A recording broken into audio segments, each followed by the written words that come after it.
আসসালামু আলাইকুম ওরহমতুল্লাহ। আলহামদুলিল্লাহ, আজ আমাদের গ্রামে হেলিকপ্টার দিয়ে আমার এক চাচাতো ভাই মোহাম্মদ শাফাতুল্লাহ, উনি সিঙ্গাপুর প্রবাসী এবং ওই দেশে উনি ব্যবসা করেন এবং ওরা আরও 2-3 ভাই আছে, সবাই ওই দেশে ব্যবসা করেন। তো আজকে প্রথম আমাদের গ্রামে, এটা হচ্ছে কসবা থানা গুড়িয়ারূপ গ্রামে। তো হেলিকপ্টারটা যে আজকে উনি আসছেন, আজকে 29 রোজা, কালকে মনে হয় ঈদ হতে পারে। তো আরেকটা মজার বিষয় হলে উনি আসছে, ঠিক আছে, উনির সাথে ওনার যারা যারা ব্যবসা করে পার্টনারশীল সিঙ্গাপুরে 2জন লোকও আসছে। উনির পার্টনার মালিক বলতে চলে, মালিক এবং মালিকের ওয়াইফ, উনি একজন আছে, উনিও বাংলাদেশে দেশে ব্যবসা করেন।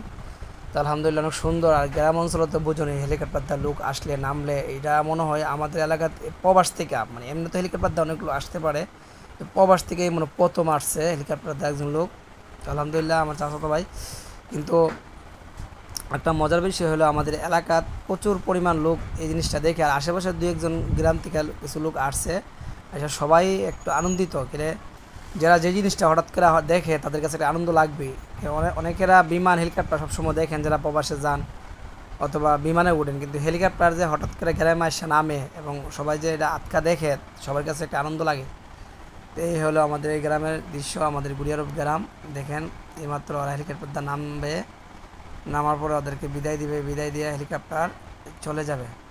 তো এই একটা মজার বিষয় হলো বিদেশ থেকে লোক আসার কারণে এখানে পুলিশও, কসবা থানা থেকে প্রায় 5-6 জন পুলিশও চলে আসছে ওদেরকে নিরাপদভাবে বাসায় নিয়ে পৌঁছায় দেওয়ার জন্য। তো আলহামদুলিল্লাহ সে দেখেন লোকজন সবাই আনন্দ। কালকে ঈদ, কিন্তু আজকে ওদের কাছে ঈদের মতো মনে হতে হেলিকপ্টার প্রবাস থেকে লোক আসার পরে। তো আপনাদের কাছে এই ভিডিওটা কেমন লাগছে আর জানাবেন, এই বলে শেষ করলাম। আসসালামু আলাইকুম।